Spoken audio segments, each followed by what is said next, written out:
Hi, I'm Bailey Ninke. Have you ever gotten nervous that you will not fit in an economy airplane seat without a seatbelt extender? For many Americans, this is no longer a fear, but reality. All of us have experienced going to the grocery store only to find out fresh produce prices are sky high compared to the misleading and so-called healthy food like granola bars.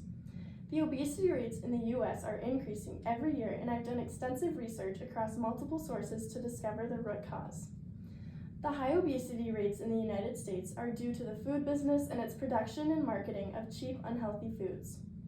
Today, I'm going to persuade you that the food business is the main cause for high obesity rates in the US. I will explain the marketing tactics, cheap prices, and unhealthy additives that the food business uses in order to get people to buy its products instead of the nutritious food that we should be consuming. Furthermore, I will offer some solutions to this problem, along with the benefits that will be seen and felt through them. My first point today is about the different ways the food business convinces consumers to buy their products. You will see how each way helps to contribute to the rates of obesity in the United States. The food business is no stranger to the art of persuasion.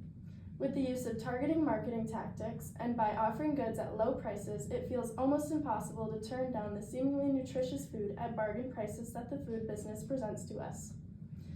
An article written by Rachel Smith, Bridget Kelly, Heather Yeatman, and Emma Boylan for the National Library of Medicine reports that childhood obesity rates have risen from 4% in 1975 to 18% in 2016. This rise can largely be attributed to the different marketing tactics used in commercials and other forms of advertising. These tactics include advertising on devices that children use most often, such as their phone or television, along with deliberate product placement. Children are susceptible to these techniques, and it is hard for them to differentiate between fact and fiction when it comes to the food being shown to them. These children who struggle with obesity are put at risk of continuing to struggle with it into adulthood. Along with persuasive marketing strategies, cheap prices for appealing but unhealthy food also play a role in the rising obesity rates. Lisa Powell and Frank Chalupa wrote an article about the relationship of food prices and obesity for the Milbank Quarterly. In this article, they explained how the price of a calorie is less when it is from unhealthy, energy-dense food compared to healthy, less dense foods. This price difference encourages people to purchase cheaper, less nutritious food. Additionally, these foods are easily consumed in large quantities, leading to overconsumption of calories and ultimately obesity. The lower prices of unhealthy food leads me to my next point about the additives that the food business puts into their products, and some solutions to help you take back control of your life. Do you read all of the ingredient labels on the foods you buy and consume? If not, you might want to start. Additives are an increasingly common find on ingredient labels, and they are furthering the obesity rates in the US. Luckily, there are ways you can beat the food business at their own game and prevent yourself from falling victim to obesity. Many people do not realize how many additives are in the food they consume on the daily. Ingredient labels have become so long that it is difficult to take the time to read and understand what you are putting into your body. Some additives that are good to look for are preservatives, artificial sweeteners, and emulsifiers. An article written by Amber Simmons, Jennifer Schlitzinger, and Barbara Corky in the National Library of Medicine describes how the overconsumption of these additives in the forms of fat, sugar, salt, and refined grain underlie the problem of obesity in the US. They are calorie dense and are often consumed in large portions, leading to obesity. Although obesity rates are increasing every day, there are relatively simple solutions to fight this increase. Fighting the food industry is not necessarily what must be done, but creating a system of healthy choices in eating is the best way to put an end to obesity. On their website, the Center for Disease Control mentioned different ways that people can prevent or beat obesity. Some of these strategies can be done alone or with the help of the government and communities. As an individual, you can limit or cut out the amount of artificial foods you're eating, and you can work to drink plenty of water, get enough sleep at night, and exercise regularly. Also, the government has created programs to help those who cannot afford nutritious, healthy food.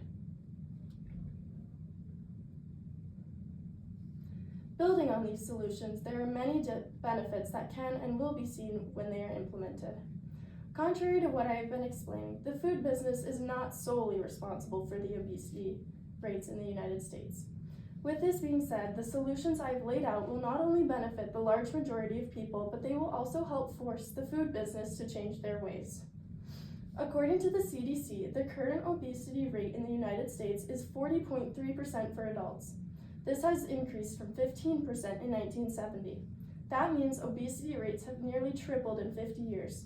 It is hard to say what percentage obesity rates could decrease with the solutions I've mentioned, but in an article written by the Institute of Medicine, it is stated that up to 7.2 kilograms could be lost every 3 months by exercising regularly and eating healthy. There are other benefits that could be seen in addition to losing weight and decreasing the rate of obesity by implementing the solutions I have laid out.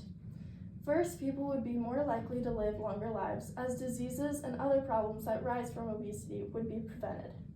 Next, the physical function of a person's body would be greatly improved because they'd have less joint pain when they have less weight on their body. Finally, the overall health of the country would be improved. As a whole, the country would be more active, healthy, and happy.